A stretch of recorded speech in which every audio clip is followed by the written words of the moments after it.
So, Dave, good morning. How are you? I'm good, Kat. How are you?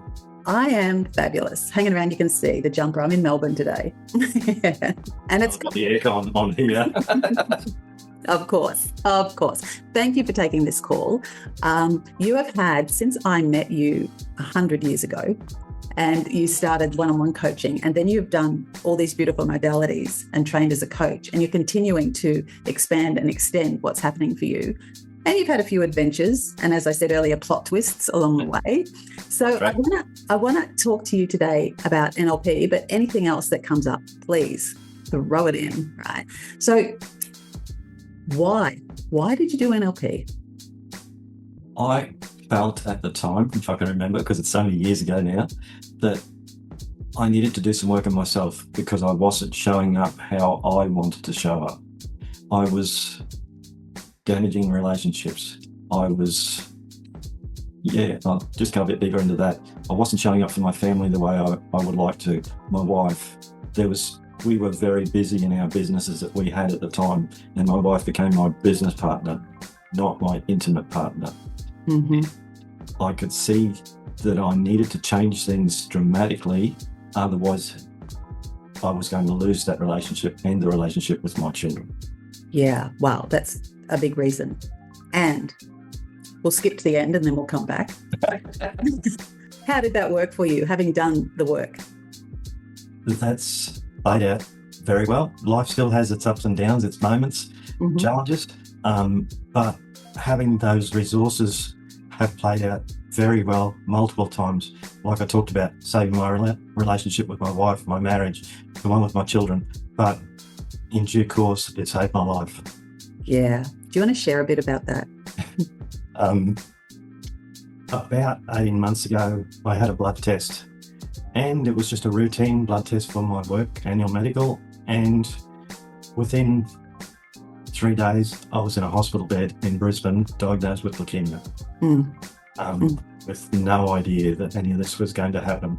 And talking about the NLP, those tools, the mindset and the unconscious rewiring that had already happened along the way helped me see things in a very different light, helped me ask questions like what matters now, or what really matters now. And for me, the answer was the family.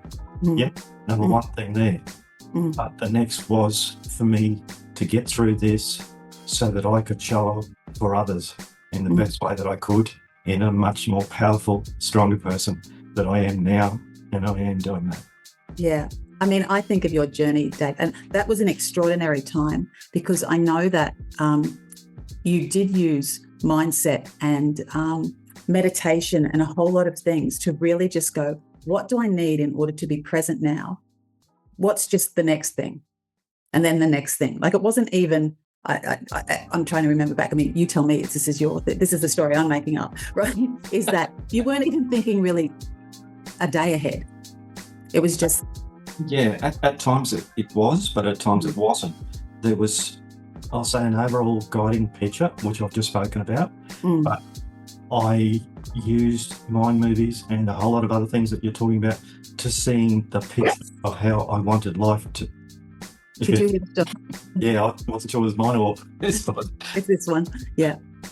To see how I wanted life to be.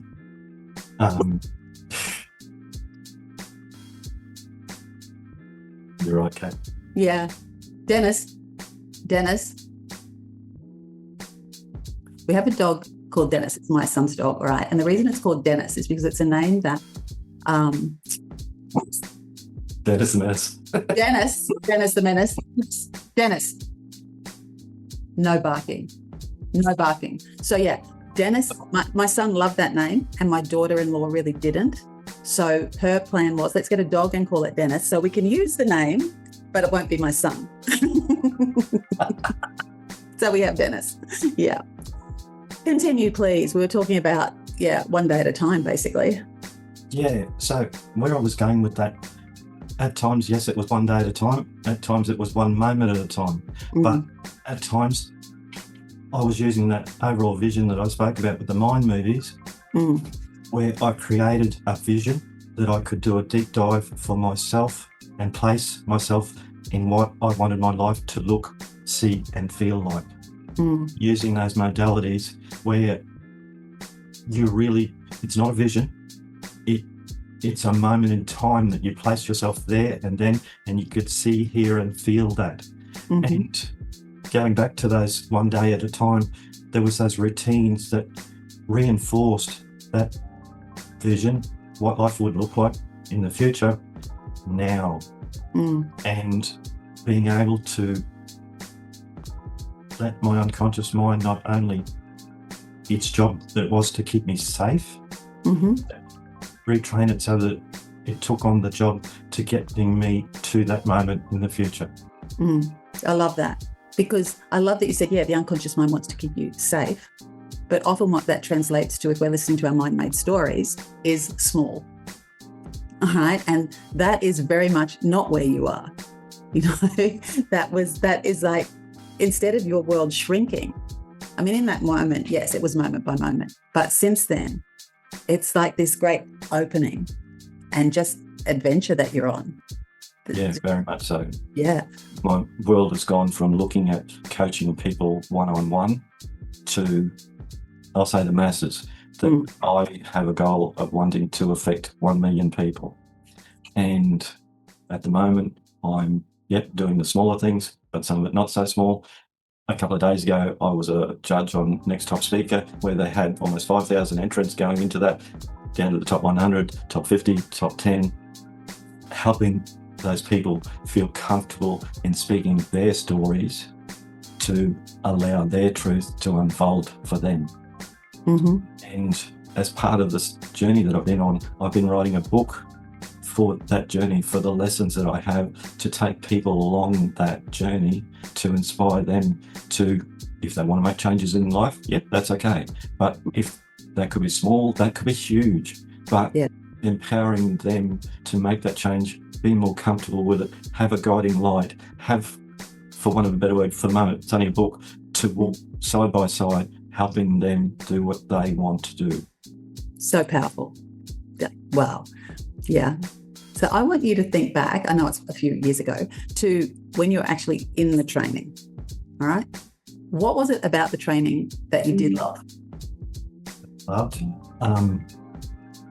It was, for the moment, the smaller groups that we were in,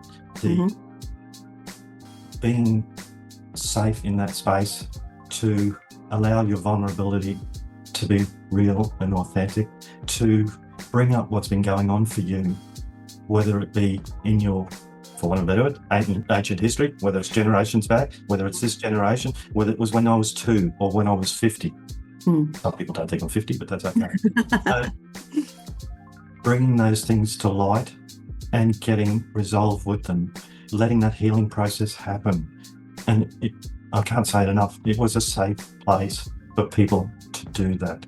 And that's really important for anybody's healing process. Correct. So that was what was the ugly? What did you not love so much at the time?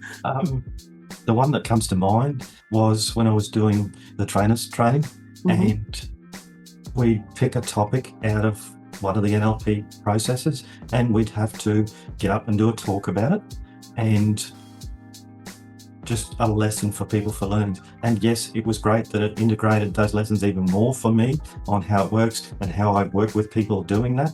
But the terror at the time of actually standing in front of somebody brought me to tears. But I had somebody, another one of the students that was one of my coaches outside of this, pulled me aside and talked to me about what had been going on. And this fits in very well with the NLP, with different people's learning styles and modalities and their pace, how they learn it, whether you need to go through it once, 6 times, 10 times, whether you need to see it visually, whether you need to hear it, all those sort of things going on. And it just made it so much easier. And I've gone from then to a couple of months ago, I was on stage speaking in front of 500 people. Right. Who would have thought? And I agree. There's something about trainers training, which, I mean, it's such a powerful 2 weeks when you finally have done prac and master prac and you go, actually, I want to train people and I want to do this. But it is a rite of passage.